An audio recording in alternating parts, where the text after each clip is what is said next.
Hi guys, you're welcome back to my channel. My name is Ifeoluwa. In this video, I'm going to show you how to cut and sew this trendy baggy Ankara pants with an elastic waistband and pockets. Now this tutorial is beginners friendly. If you're a beginner, I'm going to show you how to cut and sew this in the simplest and the easiest way possible, and you'll come out with this very beautiful result. Now if this is something you're interested in learning how to cut and sew, please stick around and watch this video to the end. If you're also coming across my channel for the first time, thank you very much for stopping by. Please do not forget to subscribe and also give this video a thumbs up, and feel free to leave your questions and your comments in the comment section. Thank you very much guys. Now let's get started. So I'm using this Ankara fabric for this tutorial. I used about 3 yards of fabric in total for the pants. Now this is my fabric here. I've folded it into two. So I'm starting with the front pattern of the pants, the front part of the pants. So let me show you how I got the value to fold my fabric into, so that it will be enough for me to perfectly cut out what I want to cut out. So let's quickly take this measurement together. So I have my hip measurement divided by 4, which is 44 inches divided by 4. I have 11 plus 5 inches. Now this 5 inches is going to be for the ease. You know, we want the pants to be very baggy, so it's going to be for the ease plus 1 inch for sewing allowance. So I have 16 inches, and then that's 16 inches plus my crotch extension. So there is a formula for the front crotch extension and there is another formula for the back crotch extension. Now for the front crotch extension, I have my hip measurement divided by 20 inches. So that is formula for the crotch extension of the front. So I have 44 inches divided by 20. Altogether I have 2.2 inches. So approximately I'm going to make it 3 inches because I want it to be very free. I don't want to have any sort of discomfort at the crotch area. So I'm using 3 inches for my crotch extension for the front. So now in total I have 19 inches. That's a 16 inches plus the crotch extension, which is 3 inches. So altogether I have 19 inches. So that is what I have folded my fabric into. So this calculation is just to make sure that I have enough on my fabric. What I have folded is enough, so as not to waste the fabric or to have to be short of anything while taking the measurements. So what I have now is enough for me to start my measurements. Now I'm going to measure out the full length of my trouser. So for me, I have 43 inches. So I'm going to take that 43 inches exactly as it is, starting from the hem line there, that is the bottom there. I'm going to measure out the 43 to meet this upper part here, so I can know where I'm going to start taking my measurements from. So I'm not subtracting anything from the 43 inches. So I'm going to explain why I'm not subtracting anything yet, since we are still going to fix our band on it. So the reason why I did not subtract any 1 inch yet for the band is because I'm still going to fold the hemline of the pants. So by the time I fold the hemline with 1 inch, I'm going to have 42 inches left for the length of my pants. But since I'm still going to add my band to it, which is going to be 1 inch for the length of the band, is going to come back to 43 inches. So I hope you understand. So what I'm just doing here now is just to measure out my accurate trouser length, that is 43 inches.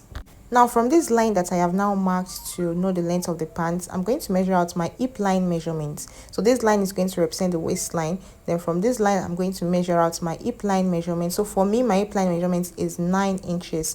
Then I'm going to measure out my crotch line measurement. So for the crotch line, to get the crotch line, you use your hip measurement divided by 4. So my hip is 44 inches divided by 4. I have 11 inches for my crotch line measurement. So I'm going to mark that all through and draw out a straight line. Now I have this as my waistline, my hip line, my crotch line, and then my hem line.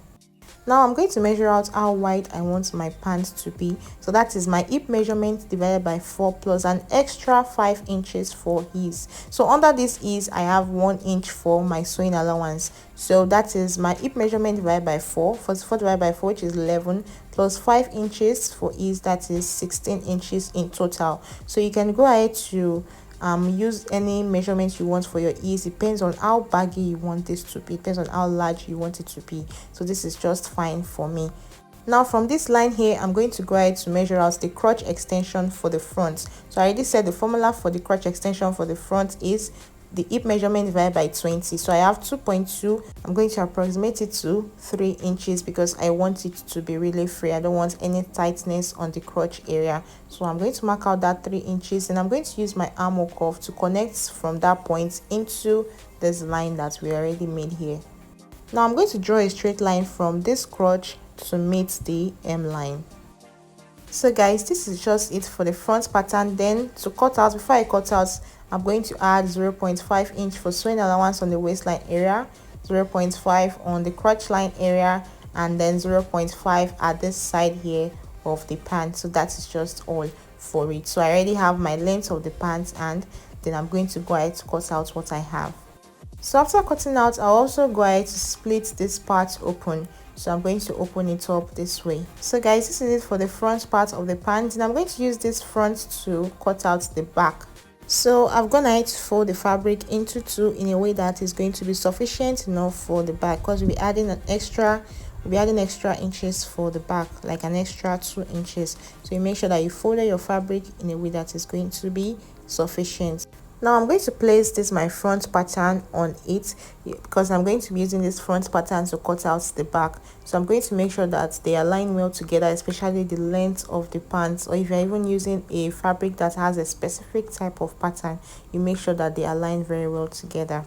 Now for the back, I'm going to extend the waist here by 1.5 inches. So I'll extend it by 1.5 inches. So this way it is going to sit well on the bum area. It's going to accommodate the bum area very well. So that is why I've extended by 1.5 inches. So that's just the difference between the front and the back waist. Extending by 1.5. Then I'm going to use my ruler to connect back into the waist on the other side. Now after extending that, I'm going to come to the crotch extension area. The crotch extension here, I'm going to draw a straight line there so that I can know where the crotch is. Now I already said we have different formulas for the front and the back crotch extension. Now for the back, I have my hip measurement divided by 10. So my hip measurement divided by 10 is 4.4 inches. So I'm going to approximate this to 5 inches. You can do more than 5 inches if you want. It just depends on how free you want your crotch to be. So it shouldn't be too tight on the crotch area, since this is a baggy pants. So I'm going to use 5 inches, and I'm going to mark that from this my line here. So after marking that, I'm also going to use my French curve to connect a curve to meet that line there. So after connecting the crotch, I'm going to mark out 2 inches. I'm going to measure out 2 inches for this side here. So from the front, I'm going to mark out an extra 2 inches for the back. So I'm going to measure out the 2 inches all the way down. Then I'm going to use a straight line to connect them together. So guys, this is it for the back. This is how it looks like. Then I'll go ahead to cut it out. I would also go ahead to split this side open. So this is what I have for the front and for the back. Now I'm going to cut out the pockets I'm going to fix at the front part. So for the pockets, I folded my fabric into two. Then I measured out a length of 12 inches. Measured out a length of 12 inches for the pockets, and then for the width of the pockets, I measured out 9 inches. So I'll go ahead to cut that out, and then I'll cut out another one for the other side. So this is what I have for the pocket, and by the time I open up, this is what I would have.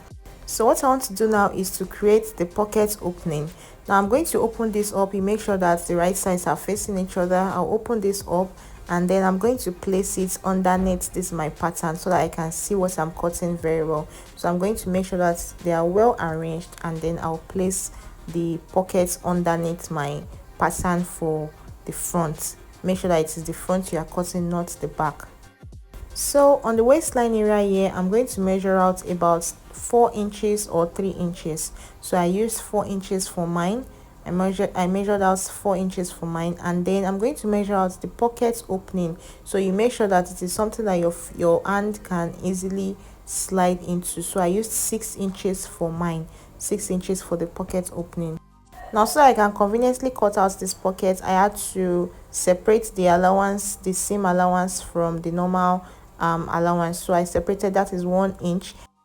Then from that 1 inch, I connected into the waistline area where I came in by 4 inches. So this is what I have for the pocket opening. Then I'm going to cut it out. But before I cut out, I'm also going to add 0.5 inch sewing allowance before I cut out. So 0.5 sewing allowance for the pocket.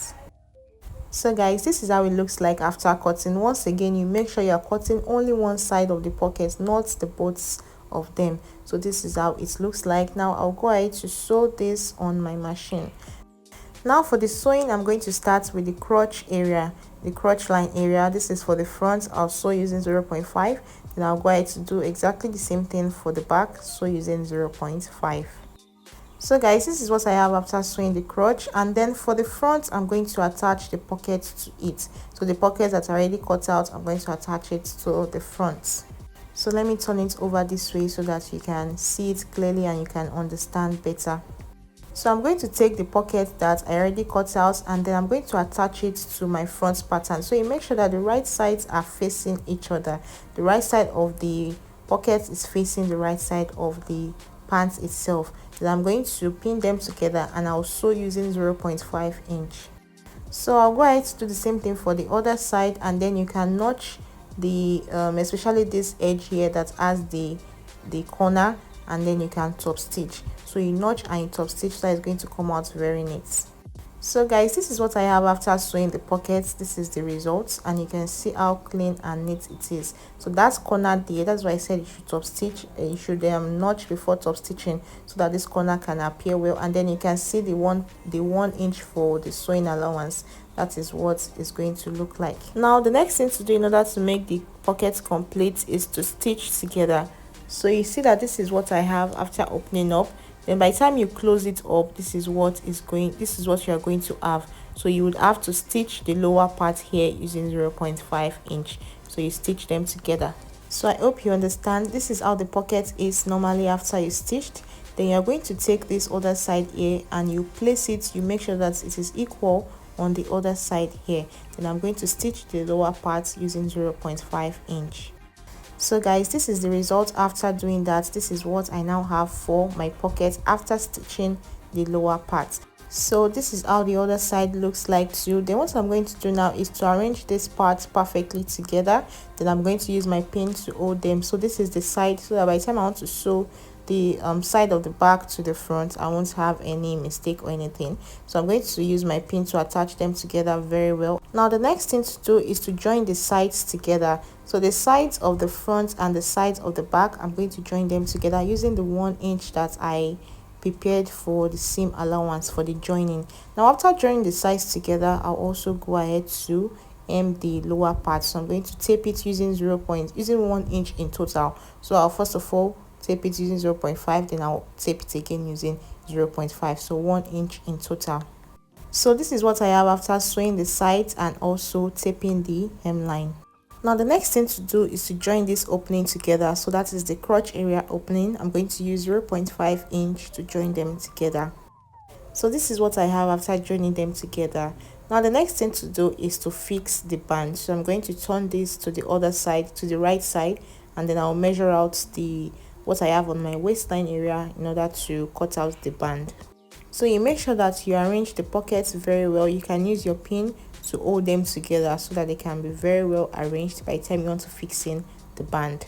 So in order to cut out the band, I'm going to measure out what I have on the waistline in total. So I have 30 inches in total on the waistline. Then I'm going to add an additional ½ inch to it to make it 30½ inches, because I'm going to loosen the back area, the back of the pants. I'm going to loosen it so I can join the waistband suite. So on fold, I have 30½ inches in total. So I've gone ahead to cut out exactly that 30½ inches on my band. Make sure that it is folded so that by the time you open it up, you have about 61 inches in total. So you make sure that it is folded the same way you measured out on the fabric. So for the length here, I measured out about 3.5 inches so that it's going to comfortably accommodate my elastic rubber. So my elastic rubber has a length of about 1 inch, 0.75 to 1 inch. So that is the length of my waistband. That's 1 inch is the length of my waistband. So for the length of the elastic rubber, I measured out 25 inches. So 25 inches is enough for it to pass through my hip and sit comfortably on my waistline area. So you can go ahead to also make sure that you have something that is comfortable for you. So my hip is 44, and then I measured an elastic rubber of 25 inches plus an additional 1 inch for sewing allowance. So what I'm going to do now is to fix my elastic to my my fabric. To fix the elastic, I'm going to stitch from this point here, then I'm going to sew all the way down, making sure that the elastic is inside. So by the time you get to the end of the elastic, you draw it so that it can you can continue sewing until you get to the end. So when you get to the end, you also stitch the end there. So this is what I have after stitching my elastic into my fabric. Now what I'm going to do next is to stitch the middle. So to stitch the middle, I'll make sure that I keep dragging my fabric like this to stitch the middle of the elastic. So this is not necessary, but if you want your elastic to hold well, you can go ahead to do that and stitch the middle. So this is what I have after stitching the middle. You can see how it looks like. And I'm going to attach my elastic to my band to my pants. So I've created an opening at the back. I've created this little opening at the back. Then from that opening, I'm going to attach the band to it. So you make sure that you're also dragging the band as you're attaching. Since there's an elastic there, make sure you're dragging it so it can complete round the waist. It can be complete round the waist. So after fixing the band, you make sure that you stitch up the back, that is the opening that we created, you stitch it up. So guys, this is what I have after sewing. This is the end result of my pants. This is how it looks like, and you can also see how the pocket looks like. So with this, we've come to the end of this tutorial. Let me know if you are going to try this out in the comment section. Let me know if this was helpful. Let me also get your feedback if you're going to try this out. So do not forget to subscribe before leaving, and also give this video a thumbs up. If you have any questions, please do not hesitate to ask me in the comment section, and I'm going to see you in my next tutorial. Thank you guys for watching. Bye.